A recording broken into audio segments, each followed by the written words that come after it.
aroid plants are commonly grown in backyards across the country. And because many don't mind low light, they're popular indoor plants too.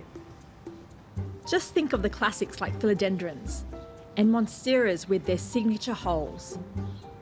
Or peace lilies, one of the best indoor air purifiers growing around. All of these plants belong in the Aroids family, and it's a family Dr. Tom Croat knows better than most. Ready for us to have a look at? Oh, good. We're getting a sneak peek into a glasshouse out the back of the Royal Botanic Gardens in Sydney. Fantastic. Tom is an internationally renowned aroid expert visiting Australia from the US. This is Anthurium, a philodendron postazanum. It has this terrestrial creeping growth. His official title is taxonomist and curator of botany, and his base is the Missouri Botanical Garden. But what does a taxonomist do? Someone has to be on the forefront of naming and classifying plants. In effect, study the evolution of plants. So that's what taxonomists do, is they collect, they find out whether it's new, they describe it, they publish it, and then other people can do other work with it.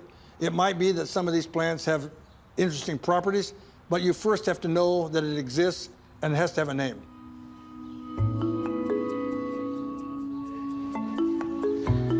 Wow, look at these These are Amorphophallus. incredible. Magnificent.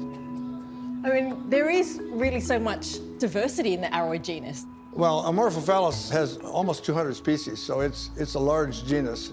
There are a few in Africa, but most of them are from Asia. There are none of them in South America at all. This is Amorphophallus titanum from Sumatra, and it's a very foul-smelling thing when it's in flower. What makes them so stinky?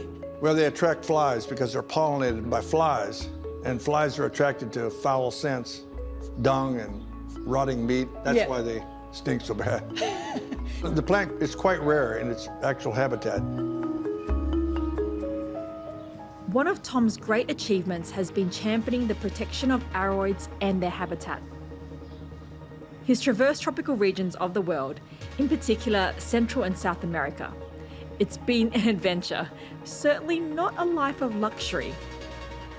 Being in the field is often dangerous. You've got bad roads, you've got bad vehicles, you've got dangerous situations like in Colombia, there were these terrorists that would capture people and hold them for ransom. And getting into places is difficult. Getting back out of the place is difficult. The conditions are nearly always sort of miserable, hot, sweaty. You're having mosquitoes bite you and you have botflies biting you. But you keep on going because the important thing is to get the plants. We spend, maybe 6 or 7 hours in the field each day, and then you spend an equal number of hours at night pressing plants. I wear the same pants for like 2 months, the same very pair of pants. I don't change pants every day, because if you do, you're doing nothing but laundering. So you really have to love plants. You have to be willing to stink.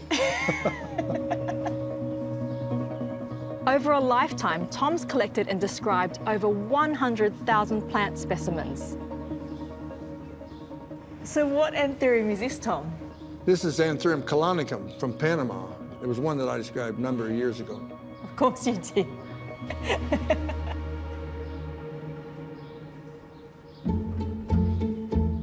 Tom, this plant looks so exotic, but how will I know if it'll do well in my home?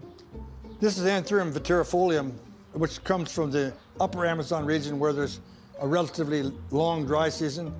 So the plant has shown its ability to withstand longer periods of drought.